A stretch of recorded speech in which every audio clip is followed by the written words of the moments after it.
As cruise lines continue to sail on, unfortunately for the largest cruising market in the entire world, the United States, complications and worry are still very present. Confirmed reports of an outbreak on board a Carnival ship have people wondering if the cruise line has pushed it too far when it comes to the restart in operations. We'll talk about this and more in today's episode, so make sure you don't miss a single second. Let's go! Let's go!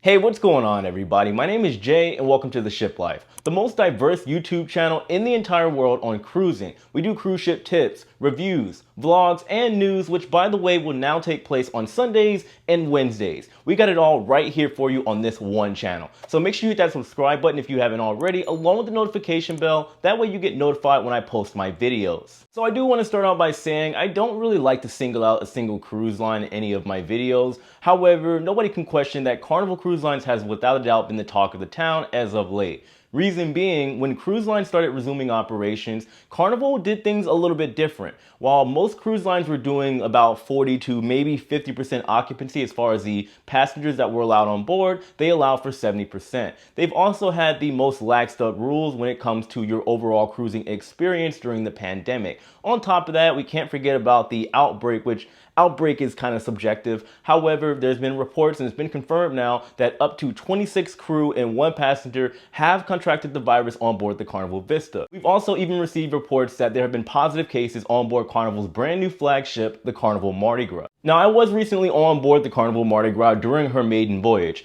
Extremely beautiful ship, by the way. I had a ton of fun. Now, on board, it was 70% occupancy. This ship does hold just over 6,000 passengers. However, for this maiden voyage, there was just over 4,000 on board. The restrictions were pretty much non-existent. You didn't have to wear a mask anywhere on board the ship unless you were vaccinated. However, to be honest with you, they didn't really have a system in place to tell who was vaccinated and who was unvaccinated. They're not like Royal Caribbean. They didn't use purple wristbands. And also when it comes to the buffet, it was self-serve. The crew were not personally getting the food for you. So shameless plug here, if you have yet to watch any of my vlogs, I suggest you do. I'll leave them up on the top right if you want a quick link over to them. But reason being, yes, I do have a little bit of fun in my vlogs and I do provide value as far as some information. However, it does give you a real first-hand look and perspective as far as what things were like on board the ship. Now, one thing in particular that I saw a lot of people in the comment section of those videos pointing out and people that have reached out to me was saying they were surprised at the buffets.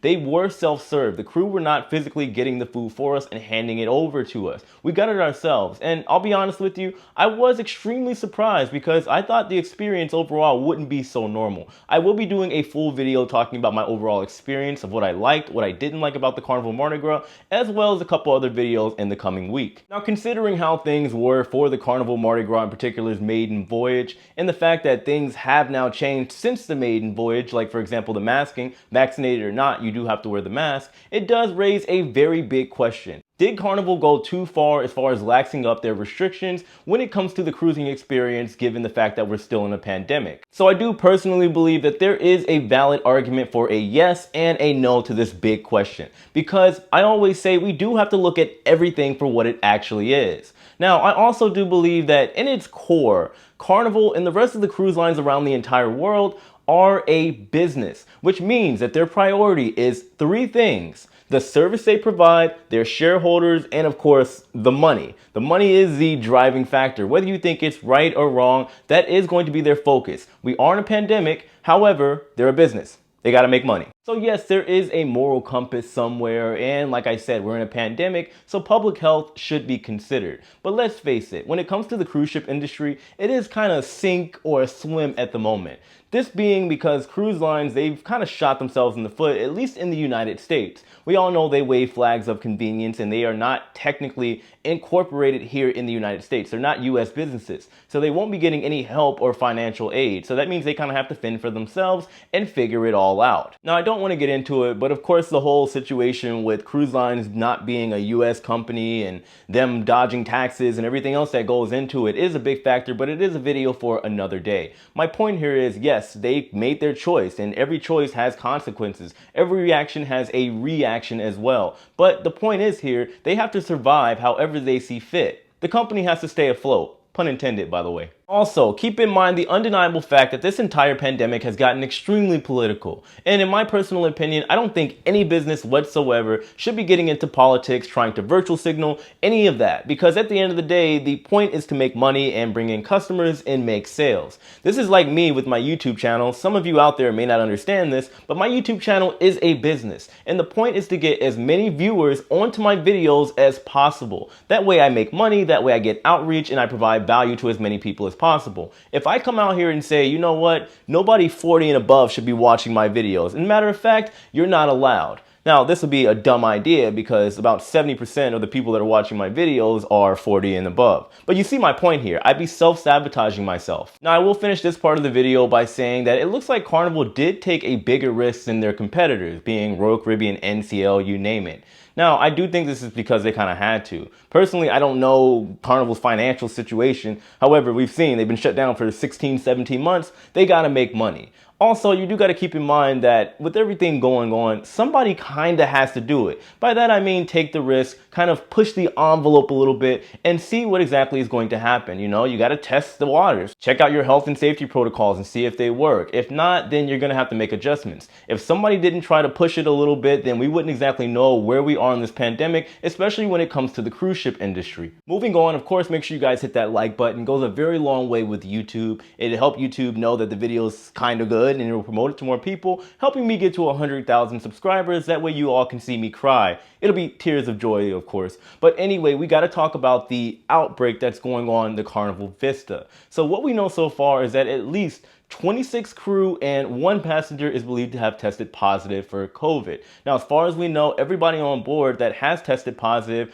are either asymptomatic or at the most showing mild symptoms. So naturally, with 26 crew members testing positive for the virus, a lot of people are wondering how in the heck did this happen? Because we do know whenever a crew member is flying from their home country, they're tested. Once they get to the home port or the city in which the cruise ship that they're boarding is based at, they then have to do a 2-week quarantine inside of a hotel. After that quarantine, once they board the ship, they are now doing another 1 to 2 weeks of quarantine. So if science is correct, then there's no way that they could hold it for that long if they got the virus and then spread it to other people. Also keep in mind that everybody on board as far as the crew are vaccinated as well. So it does raise a pretty big question. It's a head scratcher, right? Now, I did talk about this a couple days ago, and it ruffles some feathers when I said that it could potentially be from the guests that they're interacting with the crew, and this is why the crew members are contracting the virus. Now, of course, I can't prove that, and that hasn't been confirmed. There's going to be an investigation. However, I like to look back at history. Most of you don't know this, but do you remember the Diamond Princess? This is where all this kind of started.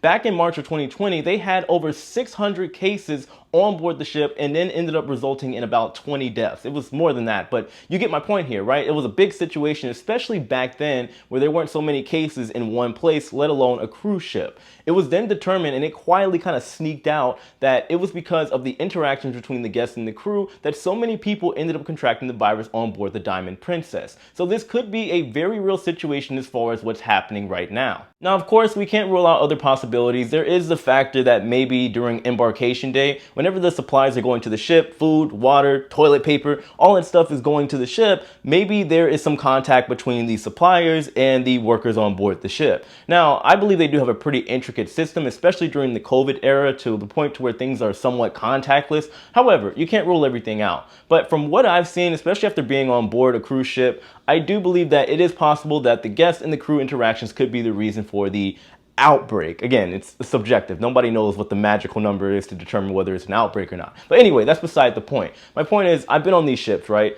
I've been seeing the bartenders and everybody else. Like, if the crew are wearing masks all day long, you can assume that whether they're in a guest area or a crew area, at some point they're going to take it off to either, I don't know, scratch their lip. They're probably going to take a shot with some of the guests, have a good time. Things happen. So it is a very real possibility that we need to take into consideration. But there is going to be an investigation by the CDC. They are currently in the yellow category, so there will be soon. And then I guess at some point it'll be revealed what exactly happened and how it happened. But my point is, I just wanted to give you guys, to my knowledge, and as far as what the info is available so far, the who, what, when, where, and why. Finally, to wrap up today's episode, I do have to let all of you know that I am booking a cruise. I will be going on Bahamas Paradise Grand Classica at the end of the month on the 31st. I'm also jumping on an MSC ship after that, the Megavilia, so just make sure you guys stay tuned. I will be going over the details in my live stream tomorrow at 6 p.m. Eastern Standard Time, so make sure you tune in if you're interested. Also, hit that like button on your way out, subscribe, join my Facebook group, of course. We got a lot of knowledgeable people in there, and it's free.